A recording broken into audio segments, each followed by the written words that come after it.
in the heart of Hawaii's Oahu Island, nestled within the grounds of the historic Schofield Barracks, a horrifying mystery unfolded during the summer of 2024. The disappearance of a 19-year-old woman initially seemed like a case of emotional distress, perhaps a young wife overwhelmed by the pressures of life. But as the days passed, that narrative quickly unraveled, revealing a deeply disturbing and deliberate crime. The woman in question was Misha Mabeline Kalohilani Johnson, a soon-to-be mother filled with hopes, plans, and a future that extended far beyond the confines of military life.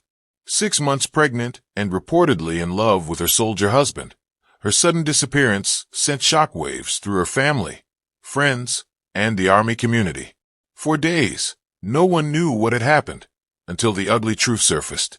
At the center of this case was Private First Class Dwayne Arthur Johnson, II, a member of the U.S. Army stationed at Schofield Barracks.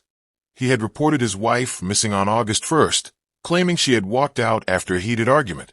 But inconsistencies in his story, along with chilling surveillance footage, would soon place him under a shadow of suspicion that quickly turned into formal charges. What made this case particularly gut-wrenching was the sheer coldness behind the act. Misha's body was never found, yet overwhelming evidence, texts, store receipts, and forensic leads pointed to a calculated killing. Dwayne had allegedly purchased a saw, gloves, and cleaning supplies just days before Misha vanished. Investigators believed the crime had been planned and executed with disturbing precision. Beyond the horror of the act itself, this case raised serious questions about domestic violence within military households, the limits of Army oversight, and the silence that sometimes surrounds troubled relationships behind closed doors. Friends and family described Misha as joyful and hopeful, a young woman who had everything to live for. As legal proceedings moved forward, the public watched in disbelief. Dwayne eventually waived his right to a preliminary hearing and agreed to plead guilty, a move that confirmed what many had feared. Justice was slowly making its way through the courts, but for Misha's family, there was no closure, only an unfillable void where a daughter, sister, and mother-to-be once stood. This is the heartbreaking story of Misha Mabeline Johnson, a young woman who should have been decorating a nursery and preparing for motherhood, but whose voice was silenced far too soon. This documentary is not just about seeking justice. It's about remembering Misha and shedding light on the patterns of violence that often go unseen until it's too late. Misha Mabeline Kalohilani Johnson was more than just a name in a headline. She was a vibrant 19-year-old woman with dreams, a kind heart, and a life filled with possibilities. Born and raised in Hawaii, she was deeply rooted in the local culture and community. Friends described her as gentle yet strong, with a quiet confidence and a warm, inviting smile that made people feel instantly at ease. Misha had a deep appreciation for family, culture, and tradition. Raised in a close-knit Hawaiian household, her values were shaped by love, respect, and community. Those who knew her say she was the kind of person who always put others first, often lending a hand to those in need, even when she had little to give herself. Her generous spirit left a lasting impression on everyone she met. At a young age, Misha fell in love with Dwayne Arthur Johnson, II, a soldier stationed in Hawaii. Their relationship moved quickly, and Misha soon found herself married and adjusting to life as a military spouse. Although still a teenager, she embraced her role with optimism. She believed in the strength of love and the hope of building a stable family together. By the summer of 2024, Misha was 6 months pregnant with her first child, a moment she had been looking forward to with both excitement and anxiety. She often spoke to friends about her baby, wondering if it would be a boy or a girl, and imagining the little things she would do as a mother. She was already picking out names and daydreaming about her baby's future. Despite the outward appearance of a happy relationship, Misha's private life was far more complicated. Some close friends began to notice signs of emotional tension between her and Dwayne. There were rumors of control, jealousy, and emotional isolation. But like many young women in vulnerable relationships, Misha remained hopeful that things would improve. She confided in a few people about her struggles, expressing feelings of confusion and fear. Misha wanted to believe that love would prevail, that her husband, despite their arguments, would rise to the occasion and support her through motherhood. Unfortunately, the warning signs she noticed were more serious than she realized at the time. As her due date drew closer, Misha began preparing for the baby's arrival. She was shopping for baby clothes and gathering essentials, dreaming of the little life growing inside her. Family members say she was glowing with maternal joy, despite her challenges. To Misha, the baby represented a new beginning, a fresh chapter filled with purpose and unconditional love. But even as she looked toward the future, the emotional instability of her relationship cast a shadow over her hopes. There were instances when Dwayne became distant, and Misha reportedly felt increasingly anxious about her safety and her babies. Yet, like many young women in similar situations, she kept those fears largely to herself. Misha's story is tragically common. Young women who fall in love and entrust their lives to someone who ultimately betrays that trust in the worst possible way. She wanted what many people want: love, family, and security. But behind closed doors, her life was slipping into a nightmare that no one on the outside fully grasped until it was too late. Today, Misha's name echoes in sorrowful remembrance. She is remembered not just as a victim, but as a daughter, a sister, a friend, and a mother-to-be who never got to hold her baby in her arms. Her story is a reminder of the unseen dangers many face in their most personal relationships, and the need for society to listen, support, and protect.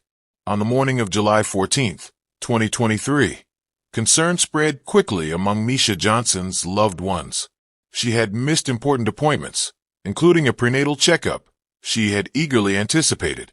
For a woman so invested in her pregnancy, this sudden silence was alarming. Her family, sensing something was wrong, began calling her repeatedly. When they received no response, anxiety turned into dread. Misha's absence was especially suspicious, given that she lived on Schofield Barracks, a military base on the island of Oahu, Hawaii. Entry and exit were controlled, and any activity on base was generally monitored. Her husband, Dwayne Johnson, provided no satisfying answers. Instead, he seemed detached, telling people vaguely that Misha had left, or that she was staying with friends. But no one she knew had seen or heard from her. It wasn't long before a missing persons report was filed. The Honolulu Police Department, in collaboration with the U.S. Army's Criminal Investigation Division, CID, launched an immediate inquiry. Investigators began retracing Misha's last known movements, talking to neighbors, checking security cameras, and examining cell phone records. All leads pointed toward Dwayne Johnson. The Schofield Barracks soldier accused of murdering his pregnant wife has agreed to take a plea deal. Eric Nackton has more. In what's considered to be one of the most disturbing cases in recent memory, the Schofield Barracks soldier accused of murdering his pregnant wife has agreed to take a plea deal this week. This comes after Private First Class Dwayne Johnson II was charged with child pornography and murder.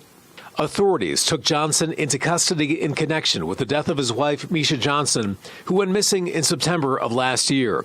Her body and their unborn child were never found. In recent months, feelings were made public. I'm still emotional about that.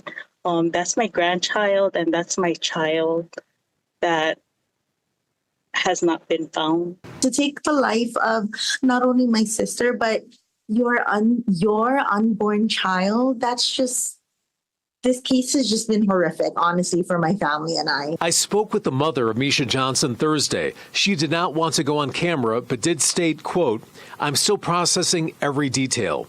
I don't have my daughter, and I hope one day we can bury her," unquote. A military judge is set to review the case. Johnson's next court appearance is set for the first week of June at the Wheeler Army Airfield. Eric Nackton, Island News. And we begin with more details on the developing news story of Dwayne Johnson, the husband of missing woman Misha Johnson, who's now facing additional charges, including murder. Kristen Concilio spoke with the mother of Misha, whose body still has not been found. Dwayne Johnson's now facing charges for the murder of Misha Johnson and the intentional killing of their unborn child, Armani. Charges her family expected, but that doesn't come close to giving them closure. The punishment, I live every day with the punishment of not having my daughter and my granddaughter around. The military earlier charged Dwayne for obstruction of justice and the possession of child pornography. I don't know what to say about my son-in-law because that is not for me to decide. All I ask is that my son-in-law give or say where her remains are. Misha went missing in July from her home at Schofield Barracks. Her family was shown evidence of her murder just this week, but did not want to share what was found and compromise the investigation. They actually added on more obstruction of justice. Oh, really? Misha's mother, Frances Tapiz-Andrian, shared the latest information on the case with the Always Support Local podcast. The evidence that was found was extremely crucial. But even more than justice, her family wants peace. Misha, you were the joy and the giver of the family. Thank you so much for giving of yourself. We love you. The family's holding a vigil for Misha on December 29th. Kristen Concilio, Island News. When authorities questioned Dwayne, his stories were inconsistent. He claimed they had argued and Misha stormed out. But surveillance footage from the base showed no sign of her leaving on foot or by car. Her personal belongings, purse, phone, prenatal vitamins, were still in the house. Her disappearance was beginning to look less like someone walking away, and more like someone who had never left at all. After obtaining a search warrant, law enforcement entered the couple's residence. Inside, they reportedly found signs of a struggle. Items overturned, areas cleaned suspiciously, and certain strong chemical odors indicating an attempt to sanitize the space. Blood evidence, later confirmed through forensic testing to belong to Misha, was discovered in multiple rooms. The breakthrough came when investigators followed Dwayne's digital trail. Cell tower records and GPS data showed him traveling to remote areas of Oahu, including a stretch of the Waianae mountain range. On July 19th, just days after she vanished, authorities found human remains in a shallow grave in that very area. DNA testing would confirm the worst. Misha Johnson and her unborn child were dead. The community was stunned. How could a husband, especially a soldier sworn to protect, do this to his pregnant wife?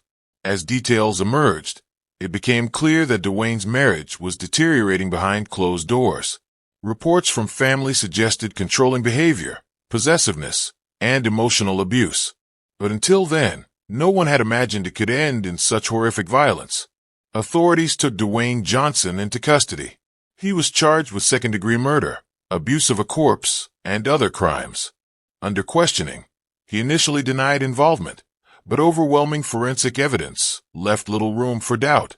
In court documents, prosecutors revealed that Dwayne had likely killed Misha during a heated argument, then disposed of her body in an attempt to hide the crime.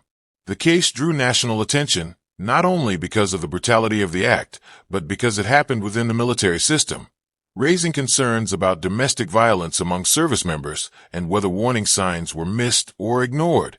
Advocates demanded deeper investigations into how the military addresses domestic abuse and protects vulnerable spouses. Misha's disappearance and the chilling discovery of her remains marked the beginning of a long road toward justice. For her family and friends, the nightmare was only beginning. The young woman who had once glowed with the promise of motherhood was now a memory, and the man she had trusted most was now the prime suspect in her murder. The arrest of Dwayne Johnson sent shockwaves through both the military community and the public at large. As the legal process began, the seriousness of the charges became undeniable. Dwayne was officially charged with second-degree murder and abuse of a corpse in connection with the deaths of his pregnant wife, Misha Mabeline Kalohilani Johnson, and their unborn child.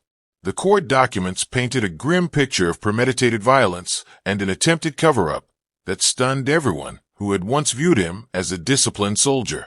At his arraignment, Dwayne appeared solemn and emotionless, offering no comment as prosecutors outlined their case. The judge denied bail, citing the severity of the crime and the risk of flight. The courtroom was filled with both military personnel and civilians, many of whom had known Misha personally. Her family, visibly distraught, sat in quiet grief, clutching photos of her smiling face and sonogram images of the baby she would never deliver. The prosecution built its case on a combination of forensic evidence, witness testimony, and digital records. Blood evidence found inside the couple's home matched Misha's DNA, while GPS data from Dwayne's phone placed him in the remote area where her remains were discovered. The state's attorney also presented text messages between Misha and close friends, which revealed a pattern of controlling behavior and escalating tension in the relationship. In response, Dwayne's defense team initially attempted to argue that the incident had been an accident, claiming that a heated argument had gone terribly wrong. They also emphasized his military service and past good conduct in an attempt to humanize him. However, the overwhelming physical evidence and the deliberate nature of hiding Misha's body undermined those claims. As the legal proceedings unfolded, the case attracted significant media coverage. National outlets picked up the story, with headlines highlighting the tragic irony of a soldier taking the life of his pregnant wife, a woman he was supposed to protect. Commentators and domestic violence advocates weighed in, using the case as a rallying cry for more robust protections for spouses of service members. The military community, too, responded. Several organizations called for internal reviews on how domestic disputes are handled within the armed forces. Some questioned whether there had been any previous reports or red flags involving Dwayne's behavior that had gone unaddressed. His commanding officers issued a brief statement expressing condolences and affirming cooperation with civilian authorities. Public sentiment overwhelmingly favored Misha. Vigils were held in her honor, both in Hawaii and in her hometown. Friends and community members shared heartfelt tributes online, painting a picture of a vibrant, loving woman who had been excited to become a mother. Many expressed outrage that her life, and the life of her unborn child, had been taken so senselessly. As the trial date approached, Dwayne Johnson chose to enter a guilty plea in exchange for a reduced sentence. According to reports, he pled guilty to second-degree murder, acknowledging his responsibility for Misha's death. The plea deal spared the family the trauma of a lengthy trial, but it didn't lessen their heartbreak. During sentencing, Misha's family delivered powerful victim impact statements, describing their pain and the void her death had left. The judge sentenced Dwayne Johnson to a lengthy prison term, ensuring he would spend decades behind bars.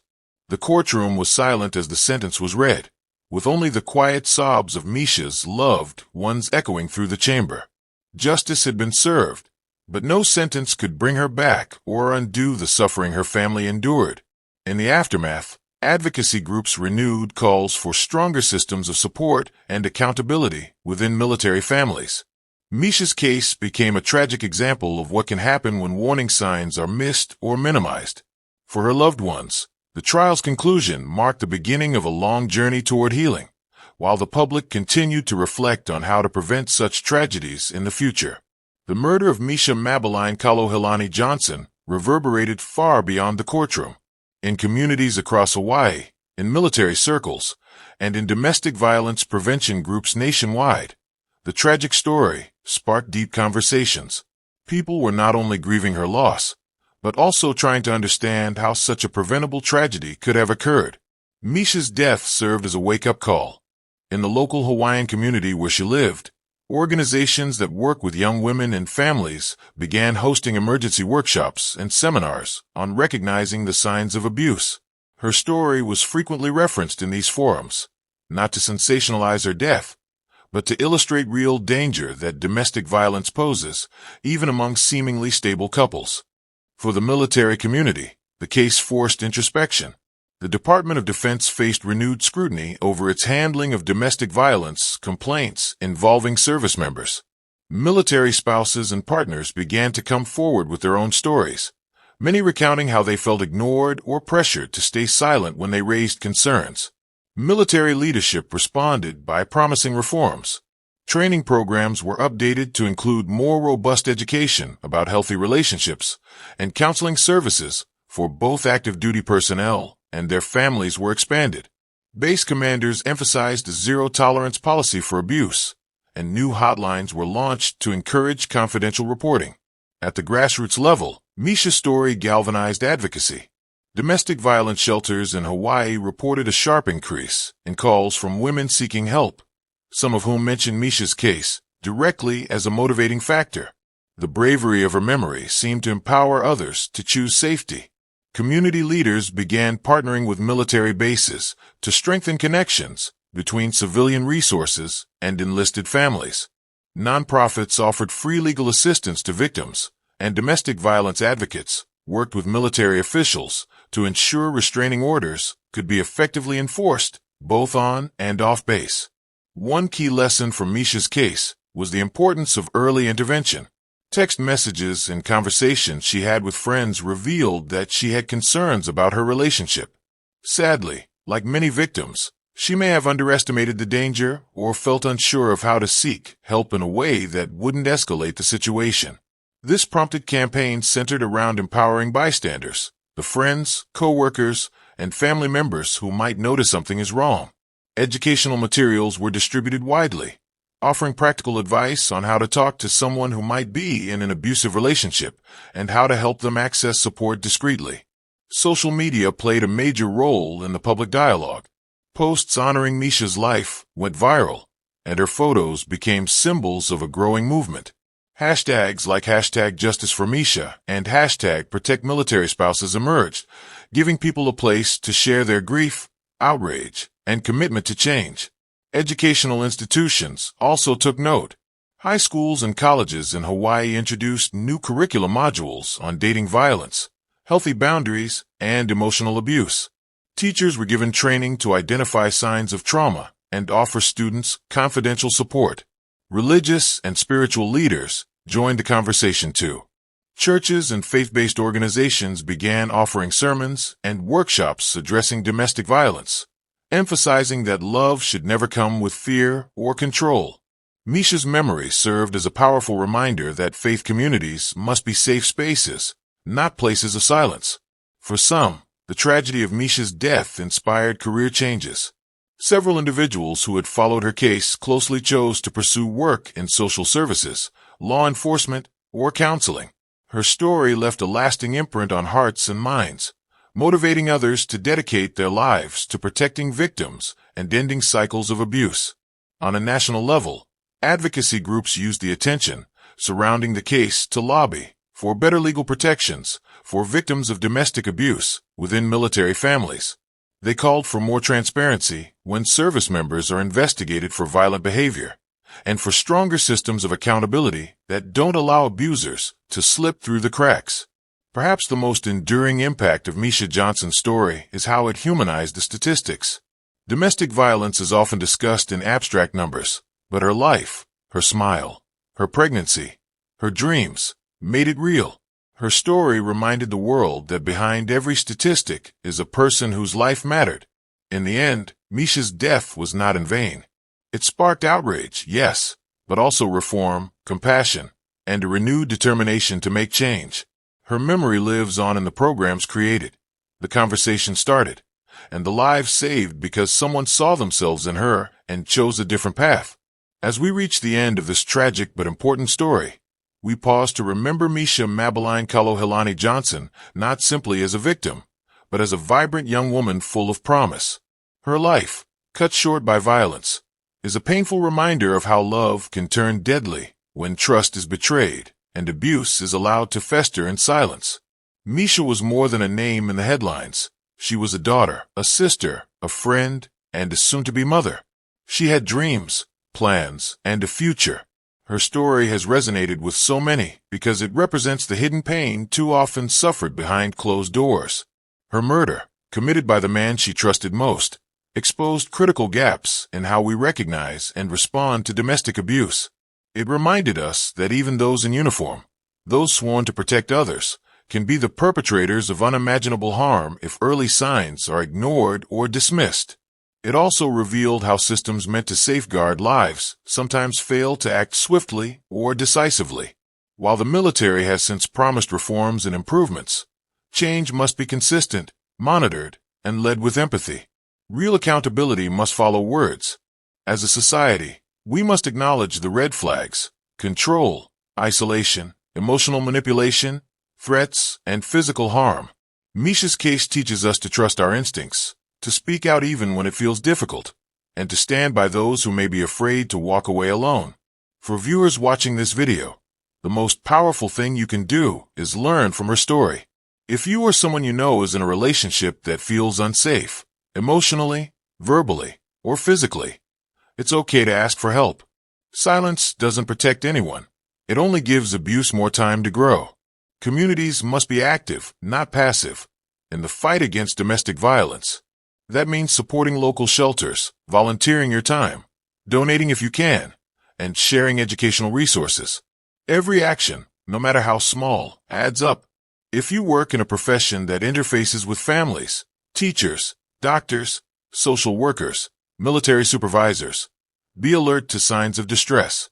Misha's life may have been saved if the right questions were asked earlier, or if someone had intervened with support and not judgment.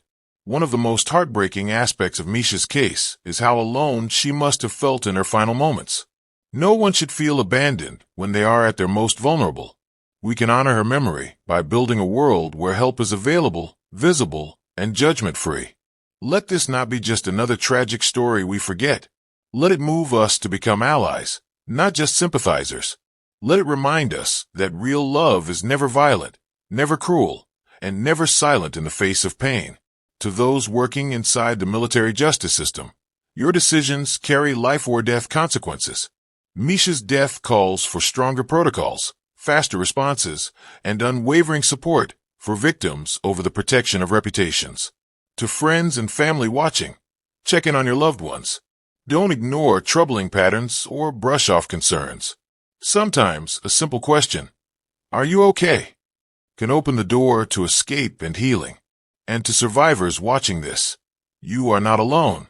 Your story matters. There is hope, there is help, and there are people who care and want to see you safe and thriving. As we close, we carry Misha's story with us not out of fear, but out of purpose. Her light may have been extinguished too soon, but her memory can illuminate the path forward for better laws, better protection, and a culture of zero tolerance for abuse. Thank you for watching and for honoring Misha's life with your attention and empathy. Please share this video, subscribe for more true crime stories with purpose, and remember, awareness saves lives. Let's keep Misha's name alive, not just in sorrow, but in action.